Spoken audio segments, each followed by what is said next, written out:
Hey guys, it's your girl SnoWhite. So glad you're tuning into this video because I'm going to be discussing the new migration update and what I think it means for jumper groups. Now, if you're new to my channel, you'll know that I kind of do things a little bit different. In this video, I'm hoping that Lilith can hear our voices because you all have been complaining to me how much you dislike this new migration, and me too. I'm not a big fan. So let's hope that Lilith hears this and makes some new changes and updates. Now, before we get into it, make sure you've already hit subscribe down below and turn on those notifications. First, let's discuss what was the purpose of this new migration update and what is it meant to do. Originally, you would be able to migrate into KVK 2 and 3 as many people as they wanted as long as they got approval from those kingdoms. But now they've put a restriction on the amount of people that can actually migrate back into those kingdoms. And what was its purpose? Well, pretty simple, guys. You would get a bunch of whales that always wanted to migrate back to KVK 2 and 3, which made it really difficult and a really unbalanced power between the native members that were in those kingdoms and the new whales migrating in. So once most of these kingdoms finished KVK 1 and before they entered Season 2, they would get a bunch of whales migrating in, of course depending on which seed they wanted, but they could bring in as many as they wanted. And this would be actually quite hard for the native people to compete against because these guys have been playing for a while. They have all the commanders, they have all the gears, max tech. And entering KVK 2 with these guys, yes, if they're on your side, it's great, but you're also facing them in the enemy kingdoms. And as a low power player or a free to play player, it's not easy to compete against them. So with this new migration update, the amount of whales that can actually migrate back into these kingdoms are going to be limited to about 30. On one way, it's very good for the natives that are there because you're only going to get 30 T5s in that kingdom, so you're only going to probably be facing another 30 in another enemy kingdom. This is actually the positive side of this new migration update, but there's also a negative side.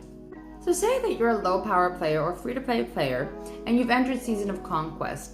At this point, you definitely don't have T5 unlocked. What's probably going to happen to you is you're going to be facing a bunch of accounts, a lot of T5 whales, and it's not going to be easy for you because first of all, you don't have Season of Conquest commanders, and you're not going to have max tech or a lot of great commanders expertise that are legendary, of course.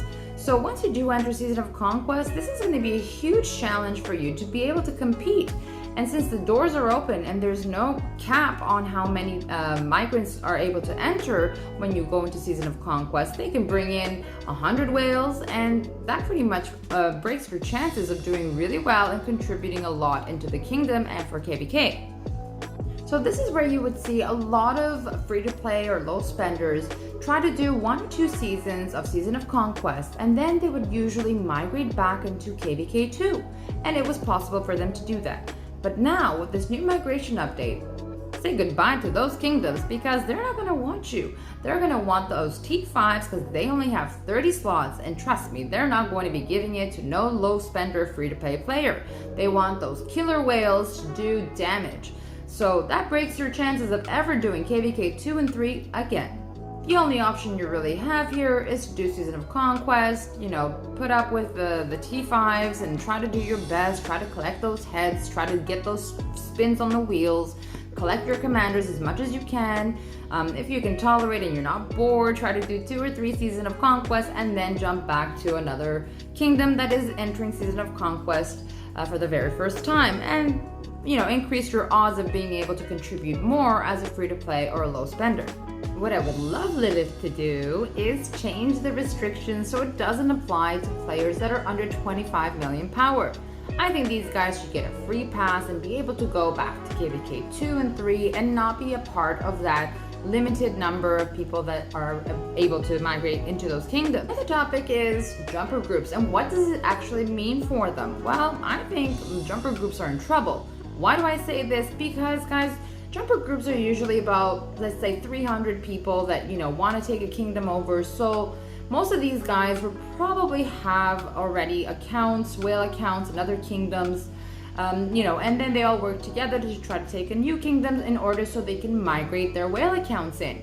But now with this new migration update, only 30 of those 300 are actually going to be able to get their accounts into season 2, and then another 30 into season 3. So who actually wants to do a jumper group knowing that you may not get a chance to bring your account in?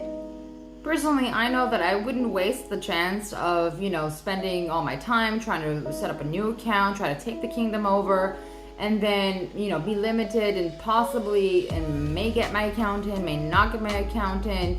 Most of the time, it's going to be the R4s that are probably going to get most of their accounts in. So all the other people that are helping these jumper groups, take the kingdoms over, they're just not going to be able to get a chance to bring their main whale accounts in. What I hope happens, I hope that a lot of people complain, and I hope Lilith hears us, and that they make some changes. Because yes, some of the things that they've done are great. It does work towards free-to-play, low-power players, but some of the restrictions they have also limit those kind of players from migrating into these kingdoms. Because personally, I have migrated my account several times back into KVK 2 and 3, only so I could build up my commanders, build up the sculptures. I did do Season of Conquest a couple of times so I could get some of those Season of Conquest commanders and slowly also work on them, drop some heads into them. But essentially, you won't be able to do that anymore. You'll be stuck in Season of Conquest KVKs from now on, unless you're super lucky somehow as a low power player, and then you find a kingdom that will accept you. But the chances of that happening are pretty much slim to none. Overall, I do like some of the restrictions, so a lot of T5s can't migrate back and you can only have 30, but that also means that most of the people that are going to be approved into the season 2 and 3 of KVK are probably going to be killer whales. So if you're, a whale and you don't have that many kill points, because this is what the game's all about, you're probably not going to be approved. And if you don't have great commanders and garrisons, you're probably not going to be approved either. And a free to play or a low spender with a low power account, well, say goodbye to those seasons forever until Lilith changes it. Fingers crossed. Guys, I hope you enjoyed this video, and I'll see you in my next vid.